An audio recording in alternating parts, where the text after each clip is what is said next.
Welcome win YouTube சேனல்களே, வாங்க வீடியோக்குள்ளே போவோம். ஒரு ஊரில் சூரிய உதயத்தைப் போல அமைதியாக இருந்த ஒரு மலை குகையில் ஜென் குரு ஒருத்தர் வாழ்ந்து வந்தார். அவர் பெயர் காளி. காளி என்பதற்கு காரணம், அவர் மனதை காலியாக வைத்திருந்தார். எந்த எண்ணமும் விருப்பமும் இல்லாமல் முழுமையாக வாழ்ந்து வந்தார் என்பதாகும். இந்த கதையை சுருக்கத்தை பார்ப்போம். இதுக்கு முன்னாடி இந்த வீடியோவுக்கு யார் ஸ்பான்சர் பண்ணுறாங்கன்னா, நம்ம 5 மோட் ஷாப்பிங் அப்படிங்கிறவங்க தான் இந்த வீடியோவுக்கு ஸ்பான்சர் 5 மோட் ஷாப்பிங் அப்படிங்கிறவங்க தான் நமக்கு ஸ்பான்சர் பண்ணுறாங்க.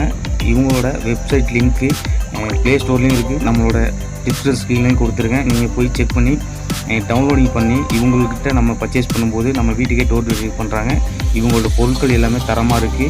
ரொம்பவும் உயர்தரமான பொருட்கள் குறைவான விலையில் நமக்கு கொடுக்குறாங்க. ஓகே, வாங்க வீடியோக்குள்ளே போயிடுவோம். ஒரு நாள் நகரத்திலிருந்து ஒரு வணிகர் வந்தார். அவன் உலகத்தின் புகழ் பெற்றவனாக இருக்க விரும்பினான்.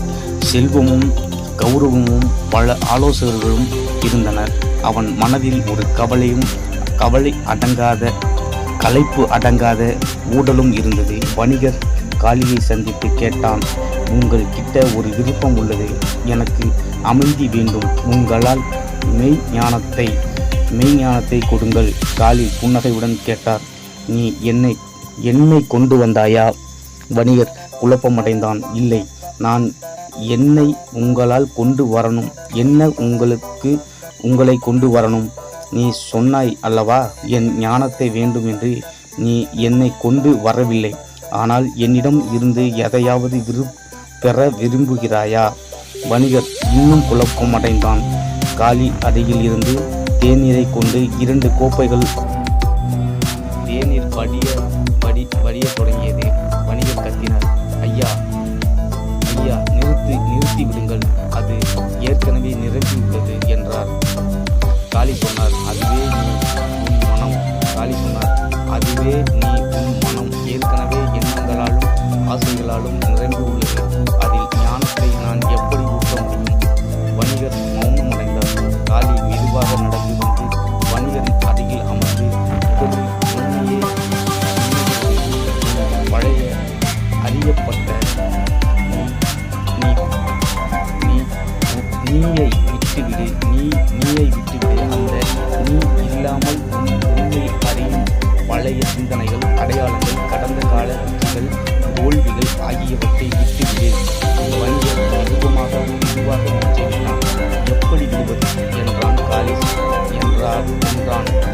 சொன்னார், அதை விட்டுவிடு. அந்த வார்த்தைகளால் வணிகரின் உள்ளம் கலங்கிய. அவன் அமைதியடைய முடியவில்லை. ஆனால் அந்த அமைதிக்குள் அவன் முதல் முறையாக தன்னை உணர்ந்தான். அவனுக்குள் அமைதி தோன்றியது. அது ஒரு கருத்தாக இல்லை, அது ஒரு உணர்வாகவோ அனுபவமாகவோ இல்லாமல் அது இருந்தது. அதை செய்யாமல் அவனால் வார்த்தைகளை பேச முடியவில்லை. வெறும் நீண்ட மூச்சு. காளியின் கண்கள் அவனை நோக்கி உயர்ந்த மரங்களைப் போல அமைதியாக இருந்தது. 30 நாட்கள் வார்த்தைகள் பேசாமல் வணிகர் காளியின் அருகிலேயே இருந்தார். ஒரு நாள் காளி அவனை நோக்கி பார்த்து சொன்னார், இப்பொழுது நீ எதை தேடவில்லை, அதுவே நீ தேடியது. வணிகர் தனது கண்களில் கண்ணீர் வந்தது. தலை வணங்கினான். அவனுக்கு ஞானம் கிடைத்தது. ஞானம் கிடைத்தது என்பது அல்ல, அவன் தன்னை இழந்தான். அது ஞானம். அந்த ஜென் கதையில் இருந்து உண்மை ஞானம் அல்லாது. அமைதி என்பது வெளியில் தேடி கிடைக்காது, தனக்குள் தோன்றும் இடையில்தான் அது பிறக்கிறது என்றார் ஜென் துறவி.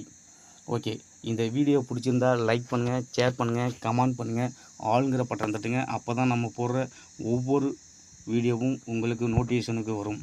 ஓகே, திரும்பவும் இந்த வீடியோவுக்கு யார் ஸ்பான்சர் பண்ணுறாங்கன்னா, 5 மோட் ஷாப்பிங் அப்படிங்கிறவங்க தான் இந்த வீடியோவுக்கு ஸ்பான்சர் பண்ணுறாங்க. இவங்களோட வெப்சைட் லிங்க்கு ப்ளே ஸ்டோர்லேயும் இருக்குது, நம்மளோட டிஸ்கிரிப்ஷன் கீழேயும் கொடுக்குறேன். நீங்கள் போய் டவுன்லோட் பண்ணி உங்களுக்கு தேவையான வீட்டுக்கு தேவையான அனைத்து பொருட்களும் இங்கே போய் நீங்கள் பர்ச்சேஸ் பண்ணும்போது உங்களுக்கு பொருட்கள் தரமாகவும் நியாயமான விலையிலும் குறைவான விலையிலும் காம்போ ஆஃபர்லையும் கிடைக்குது. ஓகே, வாங்கி பயனடைமாறு கேட்டுக்கொள்கிறேன். ஓகே, நன்றி, வணக்கம்.